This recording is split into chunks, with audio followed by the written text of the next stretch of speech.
दोस्तों स्वागत है। इस वीडियो सेशन में मैं क्लास 12th फिजिक्स से electric charges and electric field जो क्लास 12th फिजिक्स का पहला चैप्टर है, इस चैप्टर से पीवाईक्यूज डिस्कस करने जा रहा हूं।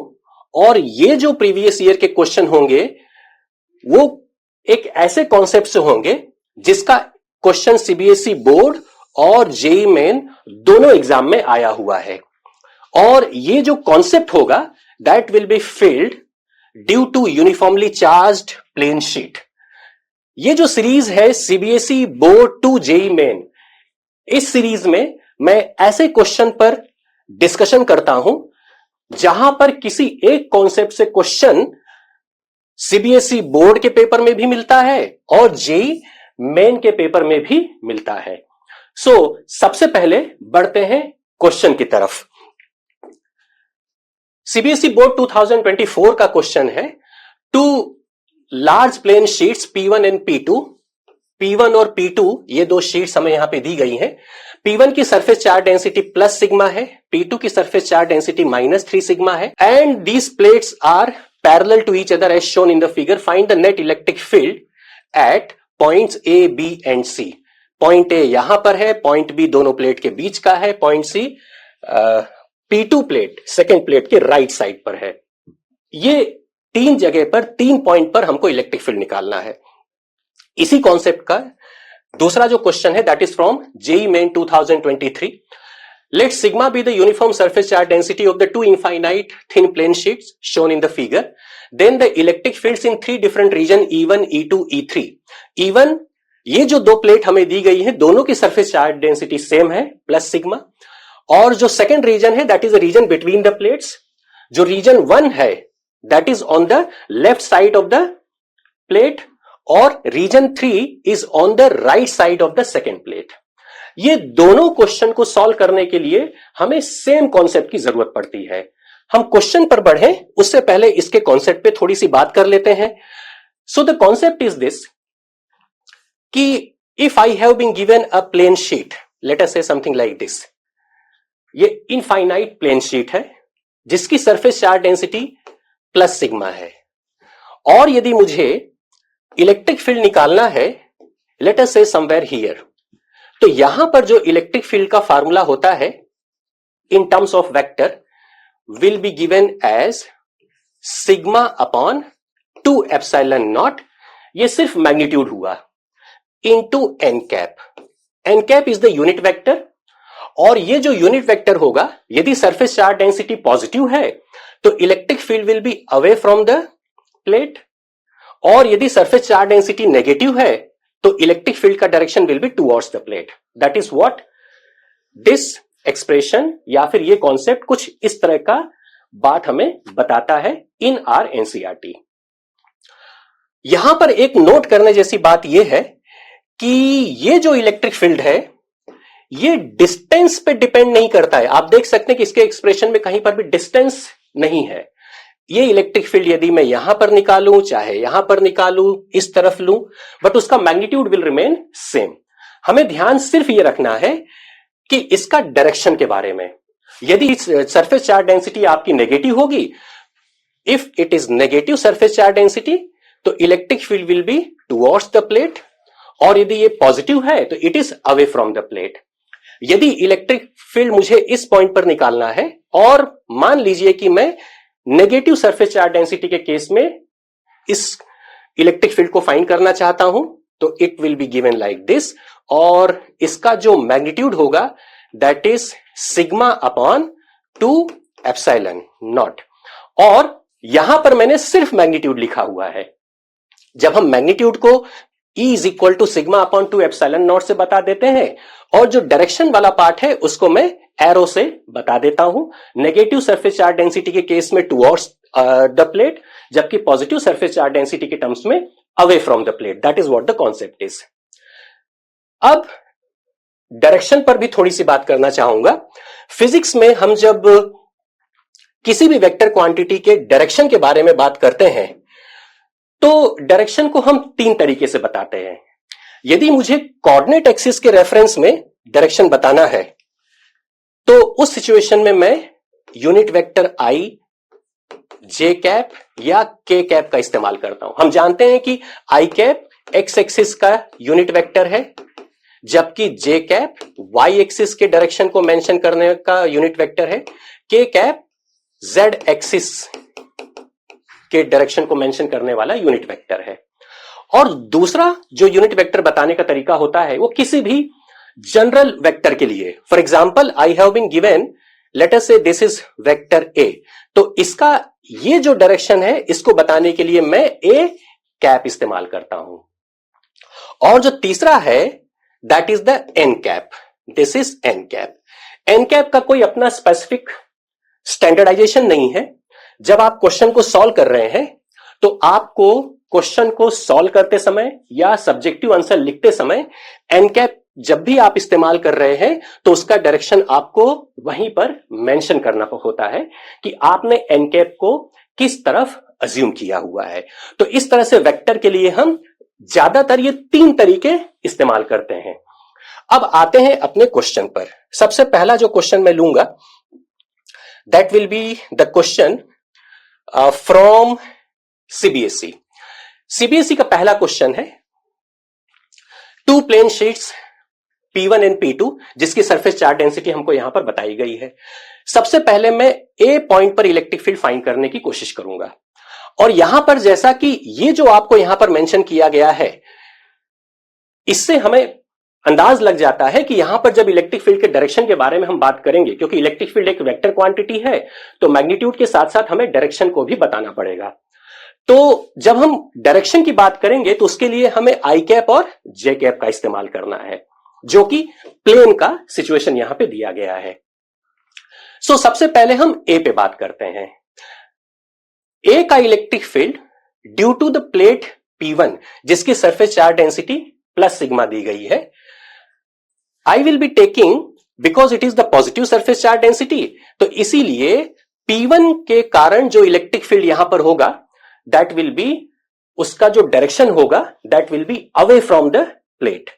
सो जिसको मैं यहां पर कुछ इस तरह से मेंशन कर सकता हूं, ए पॉइंट पर it is something like this. Let us say this is electric field due to plate 1 जिसको मैंने यहां पर वेक्टर फॉर्म में मेंशन किया है। इसका magnitude will be simply surface charge density divided by 2 times of epsilon not. So यदि मैं E1 का सिर्फ मैग्नीट्यूड मेंशन करूं तो it is sigma upon 2 times of epsilon not. So ये हो गया magnitude of the electric field due to plane sheet 1। अब हम बात करते हैं electric field due to plane sheet 2 at the point A itself. हम एक चीज यहां पर ऑब्जर्व कर सकते हैं कि इसकी जो सरफेस चार्ज डेंसिटी है, पहली बात तो वो इसकी जो सरफेस चार्ज डेंसिटी है दैट इज नेगेटिव, मतलब इलेक्ट्रिक फील्ड का direction due to sheet 2 will be towards the plate, that is the first point. दूसरी बात, क्योंकि इसका जो सरफेस चार्ज डेंसिटी है that is 3 times of sigma, so इसकी जो इलेक्ट्रिक फील्ड की स्ट्रेंथ होगी वो फर्स्ट प्लेट के कंपैरिजन में 3 गुना ज्यादा होगी। और इस बात को यदि हम यहां पर मेंशन करना चाहते हैं तो टेक्निकली जो एरो मैं बनाऊंगा वो करीबन ये जो मैंने रेड कलर का एरो बनाया है इसका लगभग 3 टाइम्स होना चाहिए, and it should be something like this.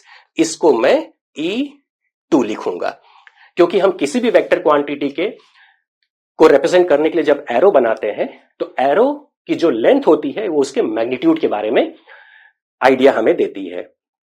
अब यहां पर यदि मैं नेट इलेक्ट्रिक फील्ड निकालना चाहूं, let us say if I wish to find out the electric field due to plate at the point A, so it is electric field at A, vector form में I will be writing it this way, it is E1, this is going to be E2, और E1 को मैं magnitude और direction दोनों mention करूंगा। E1 का magnitude is sigma upon 2 epsilon not, this is sigma upon 2 epsilon naught, और हम देख सकते हैं कि इसका जो डायरेक्शन है that is negative x axis की तरफ है, सो इसीलिए मैं इसे माइनस आई कैप लिख दूंगा, this will be minus I cap. और जब मैं E2 के बारे में लिखूंगा so it is going to be plus E2 का magnitude will be the surface charge density that is 3 times of sigma divided by 2 times of epsilon naught, और उसका जो डायरेक्शन होगा that will be towards the positive X axis, so this is going to be plus I cap. अब इसको हम simplify कर लेते हैं, so here I can take sigma upon 2 epsilon naught को मैं कॉमन कर सकता हूं, आई नॉट को भी मैं कॉमन कर सकता हूं, here I will be writing -1 and here it will be taken as +3 which can be simplified as this is going to be 2 and 2 और 2 यहां पर कैंसल हो जाएगा, so this is going to be taken as sigma upon epsilon naught into I cap. So this is the electric field at point A. In fact, this will remain the electric field at any location on the left side of plane sheet 1. और इसको देखकर हम अंदाज लगा सकते हैं कि जो नेट इलेक्ट्रिक फील्ड आ रहा है ए पर, वो उसका जो डायरेक्शन है वो पॉजिटिव एक्स डायरेक्शन में है। उसको हम अपने एरो से भी देख सकते हैं, क्योंकि ग्रीन कलर का जो एरो है उसकी लेंथ रेड कलर के एरो से ज्यादा है, तो इसीलिए वो डोमिनेटिंग पोजीशन में होगा। सो जो उसका फाइनल आंसर होगा that is sigma upon epsilon not into i cap. So यहां पर हम लिख सकते हैं electric field at point A will be, it is simply sigma upon epsilon not into i cap.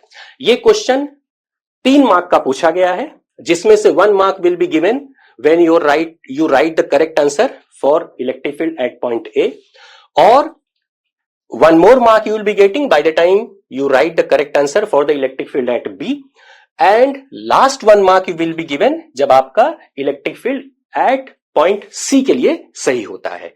अब बढ़ते हैं B के लिए, let's move for the B। तो B के लिए भी हम यही काम करेंगे। सबसे पहले I will be finding the electric field at B, so let us move for that। so यहां पर भी मैं सबसे पहले शीट 1 और शीट 2 दोनों के लिए मैं इलेक्ट्रिक फील्ड का एक्सप्रेशन लिखूंगा, और उसके बाद डिपेंडिंग ऑन द डायरेक्शन हम उसका नेट इलेक्ट्रिक फील्ड निकालेंगे, और इस तरह से we will be getting our answer. So let's do that. So सबसे पहले जब हम इलेक्ट्रिक फील्ड बी पॉइंट के लिए वर्कआउट करते हैं, सो बी पॉइंट का electric field will be obtain something like this, EB is equal to E1 plus E2। अब इसका भी एरो बना लेते हैं वेक्टर के फॉर्म में, इसको भी हम यहां पे लिख लेते हैं। सो बी पर शीट 1 का जो इलेक्ट्रिक फील्ड होगा that will be away. So sheet 1 का जो इलेक्ट्रिक फील्ड है, let me take it something like this. Sheet 1 का जो इलेक्ट्रिक फील्ड है it is this one, let me say it is this one, this is going to be E1, this is the electric field due to sheet 1। जबकि sheet 2 का जो electric field होगा उसका जो magnitude होगा that will B 3 times। तो sheet 2 का जो मैग्नीट्यूड होगा that is 3 times, but it will be towards the negative plate, so it will be something like this. इस तरह से आप इसको लिख सकते हैं E2। अब ये जब दोनों एरो को आप ऑब्जर्व करते हैं तो दोनों ही पॉजिटिव एक्स डायरेक्शन में है, इसीलिए जब मैं electric field at expression B के लिए मेंशन करूंगा, so let's see how it will be taken. E1 is equal to sigma upon 2 epsilon naught, it is positive I cap, plus E2 के case में न्यूमरेटर पार्ट जो होगा that is 3 times of sigma, this is 3 times of sigma divided by epsilon naught, even this will be taken as I cap, और इसको हम जब add करेंगे सो it is 4 times of sigma upon 2 epsilon not I cap, और finally ये जो expression होगा that is 2 times of sigma divided by epsilon naught into I cap।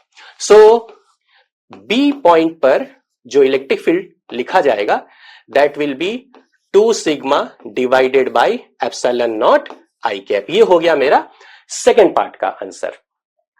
अब बढ़ते हैं C पार्ट के लिए।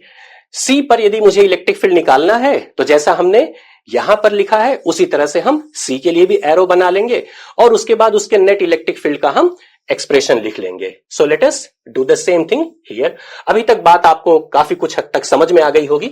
सो let me take the electric field. सबसे पहले मुझे इलेक्ट्रिक फील्ड बना लेना है प्लेट P1 का at point C. Now because it is the positive charge, तो पॉजिटिव चार्ज का जो इलेक्ट्रिक फील्ड होगा will be taken this. Let us say it is E1. और नेगेटिव चार्ज की जो इलेक्ट्रिक फील्ड लाइन है वो इसकी 3 टाइम्स होनी चाहिए उसकी लेंथ. सो जिसको मैं कुछ इस तरह से लेना चाहूंगा. Let us say it is this way. This is E2. This is going to be E2. यहां पर हम देख सकते हैं कि E2 और E1 दोनों का डायरेक्शन अपोजिट है, और E2 का जो इलेक्ट्रिक फील्ड है that is negative x direction में, और E1 का जो इलेक्ट्रिक फील्ड है that is in positive x direction. तो जब हम C के लिए इलेक्ट्रिक फील्ड का एक्सप्रेशन लिखेंगे, so electric field at C is equal to, subjective question को अटेम्प्ट करते समय पहले तो आपको उसे इसी तरह से लिखना पड़ेगा, बिकॉज सब्जेक्टिव एग्जाम्स में स्टेप्स का बहुत महत्व होता है.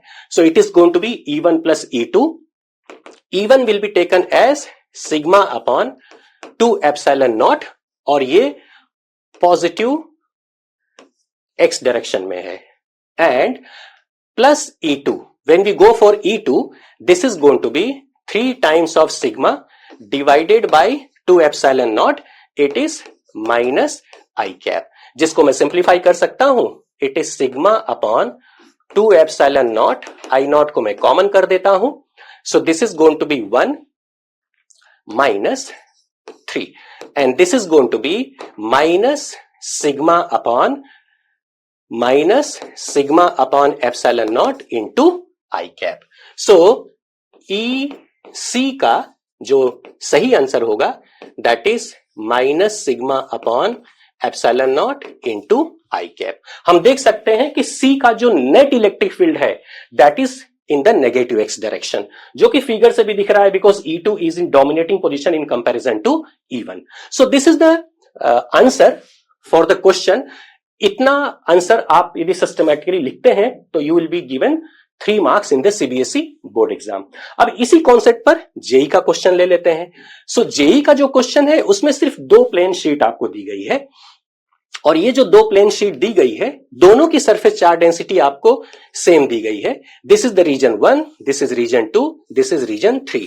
और आपको जो इलेक्ट्रिक फील्ड निकालना है वो कुछ इस तरह से है, लेकिन सारे इलेक्ट्रिक फील्ड में एन कैप मेंशन किया गया है. So n cap is the unit vector जो कि डायरेक्शन बताता है, जिसके बारे में हम जब पूरा सोल्यूशन फिनिश कर लेंगे उसके बाद we will be writing. So सबसे पहले इसका इलेक्ट्रिक फील्ड निकालते हैं. सबसे पहले let us go for electric field for region 1.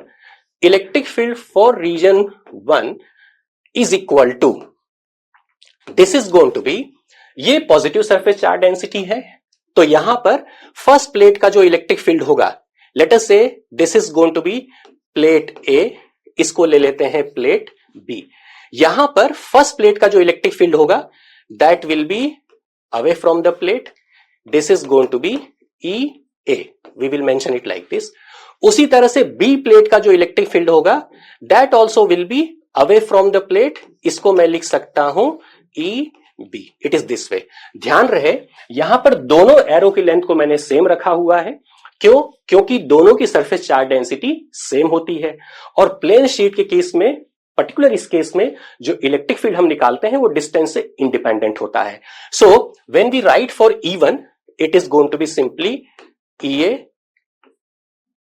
plus EB, and that is equal to sigma upon 2 epsilon naught plus sigma upon 2 epsilon naught into एक unit vector हमें रखना है. so that is equal to 2 times of sigma upon 2 epsilon naught into unit vector. Direction के बारे में जैसा मैंने आपको बताया हम पूरा क्वेश्चन सॉल्व होने के बाद हम बात करेंगे. So that is going to be sigma upon epsilon naught. Direction is to be mentioned here. ये हो गया आपका इलेक्ट्रिक फील्ड इन रीजन 1. अब हम बात करते हैं इलेक्ट्रिक फील्ड इन रीजन 2 के लिए. Let's talk about this one. So when we go for the electric field due to plate A, in between it will be this one. This is going to be electric field due to A. और B का जो electric field होगा that will be this way. Electric field at B will be mention in this way. हम देख सकते हैं कि यहां पे दोनों ही एरो की लेंथ सेम है, कहने का मतलब मैग्नीट्यूड सेम है, और दोनों अपोजिट डायरेक्शन में है. इसीलिए electric field for region 2 will be 0. दोनों एक दूसरे को कैंसिल कर देंगे. अब बात करते हैं रीजन 3 के लिए. When we go for region 3, here पहली प्लेट का जो इलेक्ट्रिक फील्ड होगा it will be away from the plate. Let us say it is EA. It is this one. और जो सेकेंड प्लेट का इलेक्ट्रिक फील्ड होगा it will be taken this way. This is going to be EB. ध्यान रहे यहां पर फिर से मैंने दोनों एरो की लेंथ को सेम रखा हुआ है. और अब यदि मैं इलेक्ट्रिक फील्ड फॉर रीजन 3 निकालता हूं, so that is equal to electric field due to A plus electric field due to B. और दोनों को हमको ऐड करना है. So this is going to be electric field due to one of the plate will be sigma upon 2 epsilon naught. क्योंकि दोनों same direction में है तो इसीलिए आप इसको 2 से ऐड कर दीजिए और साथ में आपको डायरेक्शन भी मेंशन करना है. So this is going to be sigma upon epsilon naught. तो technically electric field in region 1 is sigma upon epsilon naught. Electric field in region 3 is also sigma upon epsilon naught. जबकि electric field in region 2 is going to be 0. ये हमारा magnitude का answer आ गया. अब जरा option पे आते हैं एंड देखते हैं क्या इसका पॉसिबल आंसर हो सकता है. Electric field in region 2 was 0. So option number 2 तो रूल आउट हो गया है आपका. और sigma upon epsilon not, so उस हिसाब से fourth is the only possible answer. Option number 4 is the only possible answer, क्योंकि यहीं पर magnitude sigma upon epsilon naught और सिग्मा अपॉन एप्सिलॉन नॉट आपको दिया गया है. यहां पर यूं तो क्वेश्चन में एन कैप के बारे में कुछ भी मेंशन नहीं किया है कि एन कैप किस डायरेक्शन में है, लेकिन आप यदि ऑप्शन को देखें तो यहां से हम अंदाज लगा सकते हैं कि E1 का जो डायरेक्शन है that is in minus N cap direction, और ई थर्ड रीजन में जो इलेक्ट्रिक फील्ड का डायरेक्शन है that is plus N cap. तो मैग्नीट्यूड दोनों का सेम है, तो हम यहां से अंदाज लगा सकते हैं कि E1 का जो फर्स्ट रीजन का जो इलेक्ट्रिक फील्ड होगा that is minus N cap, तो माइनस एन कैप का जो डायरेक्शन होना चाहिए it should be this only. खैर एनीवे, हमने अपने मैग्नीट्यूड की मदद से और ऑप्शन की मदद से ये देख लिया कि इसका जो आंसर होगा दैट इज ऑप्शन नंबर 4. तो इस तरह से ये एक ऐसा कॉन्सेप्ट है जिससे हमने सीबीएसई का भी एक क्वेश्चन सॉल्व किया और जेई मेन का भी एक क्वेश्चन सॉल्व किया. इस वीडियो सेशन में इतना ही. जल्द मिलते हैं एक नए टॉपिक नए क्वेश्चन के साथ. Thank you.